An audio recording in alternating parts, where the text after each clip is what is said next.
So Ed, this is a new LG TV. Can you tell us a little bit more about it? Yeah, sure. This is the new 26 LG4000. So what's different about this panel to the other TVs that LG range? Well, you might have noticed this has got an integrated DVD player built into the back. If you just look on the side there, you'll see that is where you just slot the disc in. So Ed, what kind of connectivity does this LG panel have? Well, Dave, this one has got 3 HDMIs, it's got component, 2 SCARTs, and it also has an RGB, so if you want, you can use this as a monitor for your PC or laptop. Okay, I can see that there's no visible speakers or anything on here. Does this panel have speakers? Yeah, it does. What it has the invisible speaker technology, which was tuned by Mr. Mark Levinson. Now, roughly around this sort of area, we've got 2 exciter speakers, and just below, we've got 2 bass downfirers. Now, what happens, as the sound comes out through the television, it actually resonates round the bezel, giving a much fuller sound for the viewer, rather than just having a speaker grill at the bottom and the sweet spot being down by someone's knees. With the sound all around, it encompasses the viewer and, like I said, gives a much fuller and richer sound. So the TV looks rather interesting. Can you tell me a little bit about the design of the LG TVs this year? Yeah, well, I mean, you might have noticed the Scarlet range. We've gone for a lot of red designs. We've also gone for a red design along the bottom of the bezel there, which makes the TV look even more stunning from the front.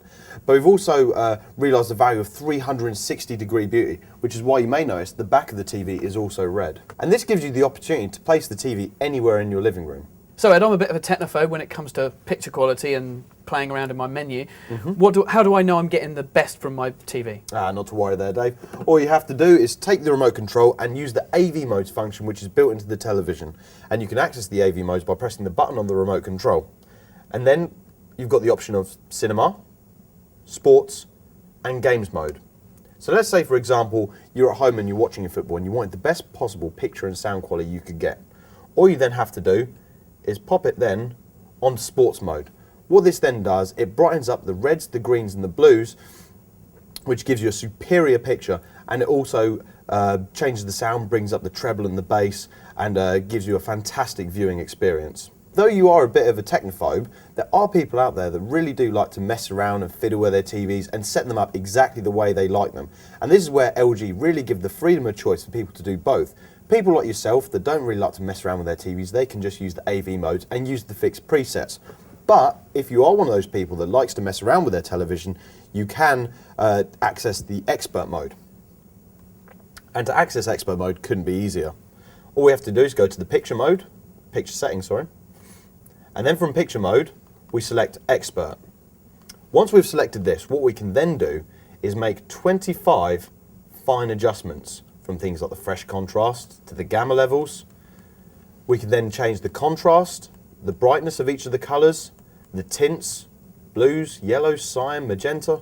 We can set the TV up to exactly how we want. So my old TV had really bad menu settings. I could never find my way around. I see that LG have got their new menu system. Can you tell me a bit about that? Yeah, sure. I mean, the menu system, the new UI for LG is absolutely fantastic. As you can see, an iconic menu, very similar to that of a mobile phone menu. Very easy to understand. Exactly. A lot of people get along with their mobile phones and they find them very easy to use. So we thought we could take that kind of design and use it on TVs so people can find their way around a lot more easily. But what we've also done with some of the more commonly used settings, such as things like the backlight, sleep timer, aspect ratio, we've got a button there called Q menu.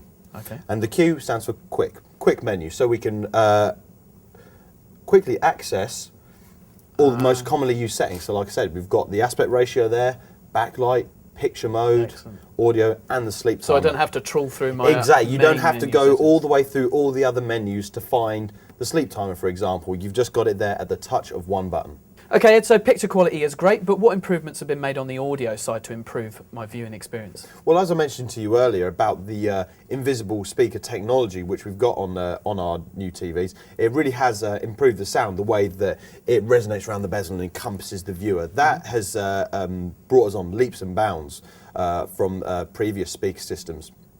But we've also added something new onto our TVs called Clear Voice, and it's accessible from the quick menu. So from here we can turn the Clear Voice on and off.